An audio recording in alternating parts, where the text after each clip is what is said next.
Hi there, this is David and welcome to my review of the demo of Deltarune. Last week I had the chance to play Undertale, and I shared with you my review and experiences with it. And I also said that Deltarune is a sequel to Undertale, and that it's in development. Astute observers among you might realize that Deltarune is actually an anagram of Undertale. Very clever. So anyway, I went and I downloaded it to give the demo a shot. As of right now, only the first chapter is available to play, and it took me about 2.5 hours to complete everything. So, if that's any indication, we are in for a much longer game than the original. Upon starting up, you'll be asked to name your character, set their personality, and adjust their appearance, almost as if you were playing Dragon Quest III or a Western RPG. But then you're quickly shut down because your choices do not matter. And that's actually a cool little inside joke, considering that we all know that your choices really do matter. The dark, creepy opening and abrupt change does set the tone for the game. Immediately afterward, you're thrust into the bright overworld in a small Earthbound-inspired town chock full of your favorite characters from Undertale, such as the two annoying Valley Girl merchants, the Skeleton Brothers, Lemonhead, and even scientist-turned-teacher Lisa Simpson. Your choices don't matter after all, since you then take upon the role of the androgynous Chris, the child of Toriel, who wakes you up and then takes you off to school. It's here that you meet your classmates, and then you have a clandestine encounter with Susie, a hooligan with anger issues who you end up stuck in the underworld with. But here is where the meat of the gameplay takes place. The first thing that you're going to notice is that you're accompanied this time around. Whereas in the first game you were by yourself, like in Dragon Warrior 1, here, there are 3 total Delta heroes, just like in Dragon Warrior 2. I like the progression and the classic throwback. Music no longer consists of 90% of ambient sounds, thankfully. It's actually upbeat, lively, and fun tunes, and the graphics are so much better. No longer do you just have a black background along with a blue path. It all looks very fleshed out, even with the various buildings off in the distance. The menus and the interface is also much improved. You can look at your items, your equipment, and your stats just like a true RPG. It's so much more user-friendly and classic. Remember in the first game where you had random encounters? Here in Deltarune, they're all on screen, and the battle system, while familiar, does feel decidedly different. Each party member has their own set of skills, and it's set on a side view, similar to like Final Fantasy, but reversed. See, in classic RPGs, your party is normally on the right, but the Deltarune team turn that around on you and then put your party on the left. This little tiny swap is a nice touch that only people really on the lookout for the differences would notice. Your party consists of Chris, the all-around hero, Susie, the berserker, and Ralsei, the mage. So again, we have a mage, so that means that we actually have magic this time around. And here is where the battle system really shines.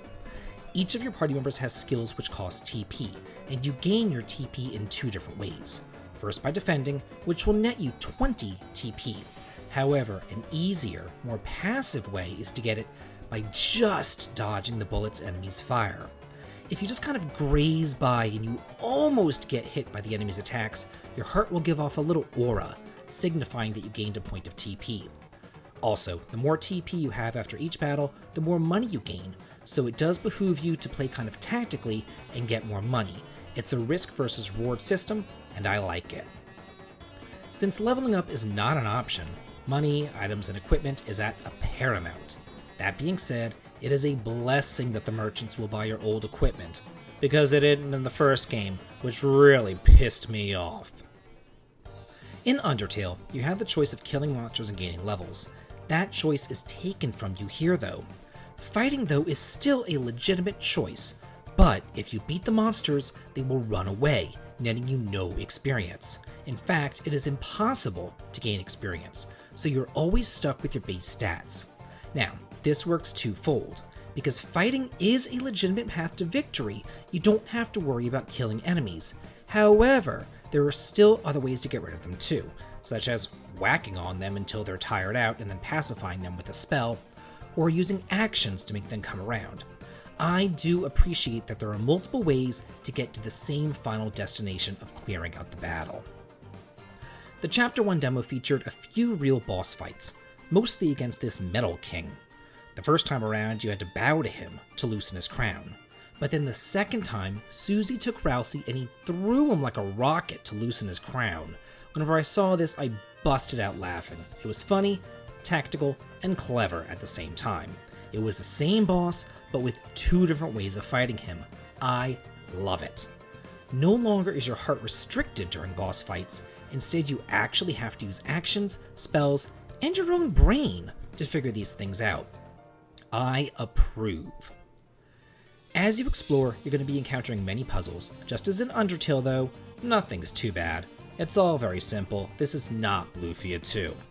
But a nice touch was that whenever traps appeared on screen, the view would darken and your heart would glow, signifying that you were in danger.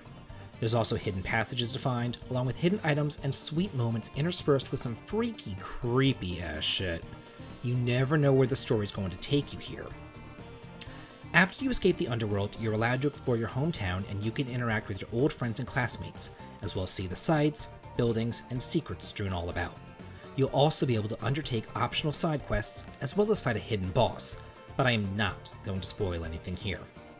All in all, I thought that the demo was incredibly solid, and I can't wait to play the full game. However, some suggestions that I would have would be to add some sort of leveling system. Maybe even one akin to like Chrono Cross, where you gain a star level after each boss, which would then grant you a couple stats. That addition would incentivize people to seek out and complete side quests, as well as fight the hidden bosses.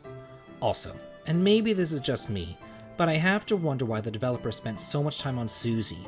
To me, she was the most unlikable of the bunch. She's nothing but a delinquent who's angry, devious, and hateful just for the sake of it. I don't find that intriguing, I just find it obnoxious and juvenile. Please soften her up a bit, and maybe delve a little bit more into Chris and Rousey instead. Well, that's it for my review of Undertune. How did you feel about the game? Do you agree or disagree? Let me know in the comments, and if you like this video and wanted to hear on the channel, please consider supporting me on Patreon, heading on over to Twitch for some streaming fun, or joining the Discord to chat and hang out.